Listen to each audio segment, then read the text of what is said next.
We live in an era when it's just based on spiritual. We don't live in a world where now everything bases on wars or anything like that. We live in a world where things are just kind of fulfilled with materialism, right? It comes with status, it comes with popularity, it comes with enrichedness and wealthiness, right? So what makes us different from how people were back then from how it is right now?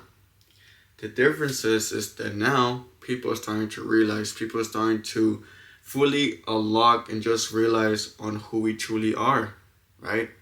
People are over here finding different methods, different tools from ancient times on the way how we should truly be and the way we should truly live, right? But at the end of the day, how can you really be yourself when there's other stuff around us that is making us have different desires, have different outcomes, different emotions, different personalities, and ego, right? So we live in a spiritual age where we have to battle the outside and now typically just become this overflowing person who just develops continuing every time, right? So what I'm saying is that we don't live in a world where,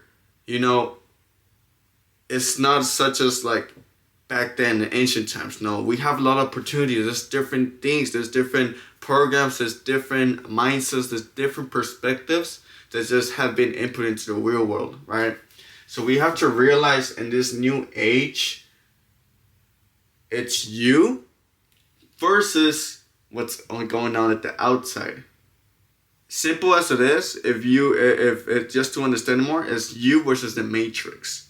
Because at the end of the day, what's going on right now is that there's a lot of ways where a lot of people are not truly being themselves. They're lost in their ego. They're being distracted. They're being misguided. And they're creating different timelines where it's not properly their own timeline on their own free will, right? So most of the things that we're surrounded with is flowing energy that's going on in our lives, right? So why does this matter? It matters because now we live in a world where it's important. Energy is important. Emotions and feelings have been prioritized on our human selves because it certain affects other people, right? So certain energy is always overflowing ourselves every time we make a decision, every time we breathe, every time we take a step. We always provide energy. So this is important because at the end of the day, you want to make sure you have the best energy out there. You don't want to be that energy downer. You want to be that energy bringer, right? Because there's always certain people that will always ruin your energy because, like I was mentioning, man, they were being misguided. They don't know how to truly feel themselves, or they're just part of the ego. They live in their ego, right? So portraits of us, we were not established on the people we are, right? At the end of the day, man, I was born with a name I didn't want, right? I was guided into a life that I didn't want, right? I was eating stuff that I didn't want. I was watching stuff that I probably didn't want to watch, right?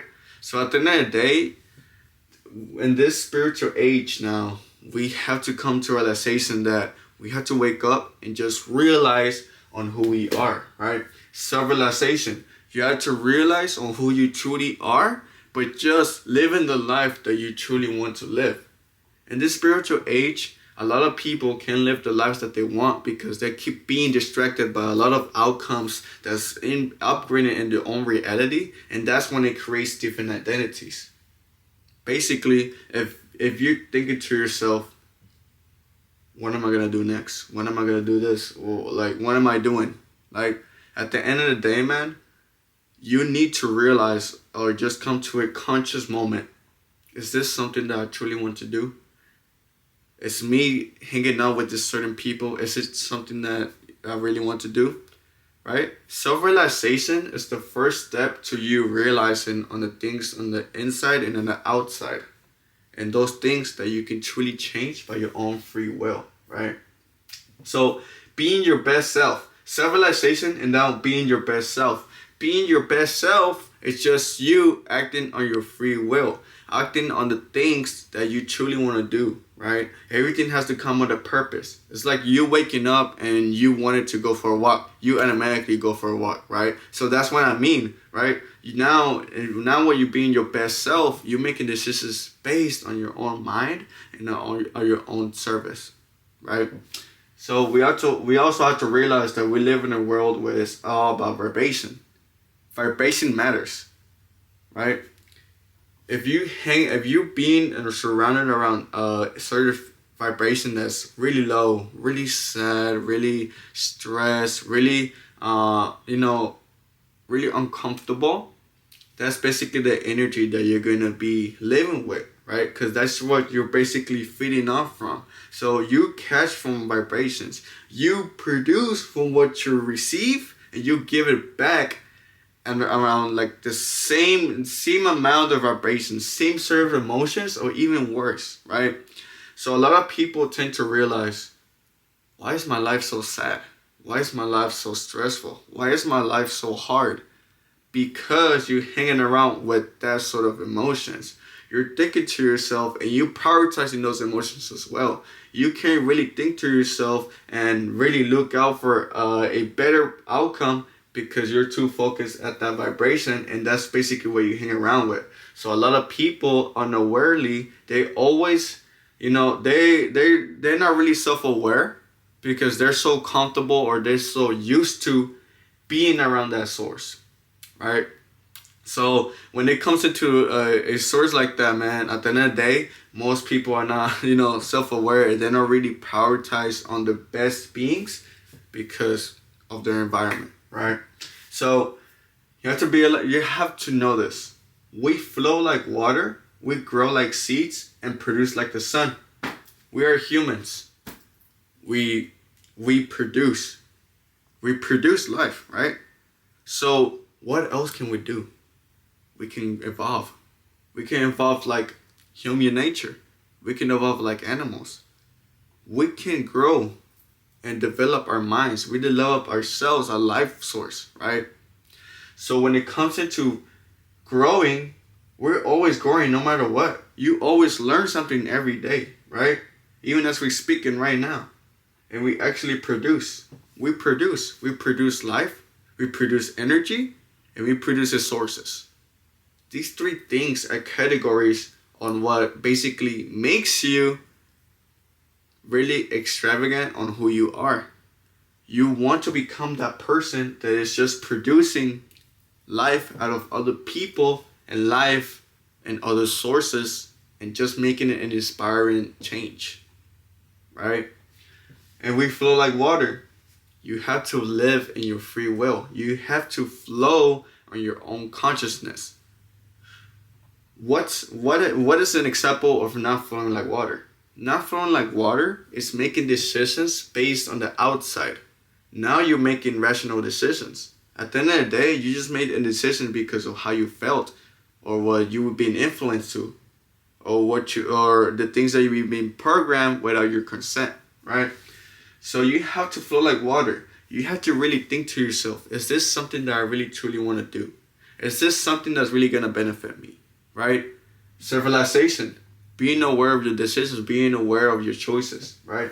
Growing like seeds, feeding from knowledge on the outside, putting yourself in a better position, seeking better perspectives, using mind tools, right? So you can now implement it in life and produce like the sun. We produce life, we produce energy, and we produce sources and much more, right? So having the free will, this is important. Having a free will, you have to come to a realization that you have the power to do anything that you want, right? We were basically sent out here to just have fun. Having fun on your free will. And your free will, what are the things that you truly want to do? Do you want to travel? Do you want to go to that concert? Do you want to start boxing? Do you want to start doing this? Do you want to start making videos? Acting on your free will is the best thing you can do, man. So decisions, right? Decisions. There's a good and a bad decisions, right? So since we do live in a spiritual era, every decision that you make is an outcome. There's either a cause or an effect. There's either a good or a bad. Eating healthy. You're aware that, if you don't eat healthy, you're going to be unhealthy, right? But if you start eating healthy, you're going to be having a much more prime body and a prime mindset and a prime immune system, right? So going back to the same thing, same concept, good or bad. Going to the gym, producing energy, right? Bad. Not going to the gym and not having a prime body. That's unhealthy, right? So either your decisions, acting on your free will, flowing with water, floating like water, the water knows what it's supposed to do. The water doesn't cause tsunamis all the time. The water doesn't cause a lot of natural disasters. A lot. It stays calm and it just stays composed. But it knows what to do. It stays still and doesn't do any rational moves. Right? So there's a good or a bad. And this is what I'm referring to. Now moving on into this example. Right? This is you. Well, this could be you, right? I'm not saying this could be specifically y'all, but just referring to this example, right? So the squares mean that there's something going wrong, but the circles means that it's something good, right? So with the mindset, right? The way you think, the way your perspective is, the way your thoughts are, and the way you're so abundantly great. Your mindset is beautiful, right? You can have the best perspective, you can have the best mindset, but then can be eating unhealthy, but then can be smoking, right? So you can have the best perspective, but you can still have bad habits. And it all bases back into the spiritual age, the way we grew up, the way we were programmed, the way we experience all these things in our life, right? So now, you can be good at, working out, doing push-ups, right? You can be good with your hands. Your hands are the best. But your legs, you basically sit down the whole day. You basically don't walk, you don't run, but your arms are so strong, right? But at the end of the day, your legs are really, not really prioritized, and they're so weakened by a lot of unproduced muscles, right? So looking at these perspectives, man, you can't be your best self if you're not balanced in life. Everything has to be balanced. Everything has to be prioritized. Your mindset, the way you eat, your stomach, your arms, your legs, your nose, your eyes, everything has to be balanced, because if there's certain things that is unbalanced in your life, you're not being your best self. You're just unflowing like the water, and you're creating tsunamis in your own temple, right? So your decisions matter. Your vibration matters, and your awareness matters, and your free will matters. Be wary of the things that you can do, and be wary of the things that you can control or you can't control, right? A new age is basically you. The new age is you control it, you flow in with it, and you embrace the life of spiritual age. But let me ask you a question, man. Right? At the end of the day, this is something that's completely natural. This is something that's normal. You're already living this life as we speaking. You know, at the end of the day, you're still vibrating. At the end of the day, you're still flowing. At the end of the day, you're still aware. At the end of the day, you're still eating. You're still going to the gym, or you're not going to the gym. You're still living life. But it's just a matter of how you class yourself as living your best life. And that's basically what the spiritual age is, man. But yeah, it's been Fredo Saga. Let's leave the dimension expansion with some new game, and let's implement it into the real world.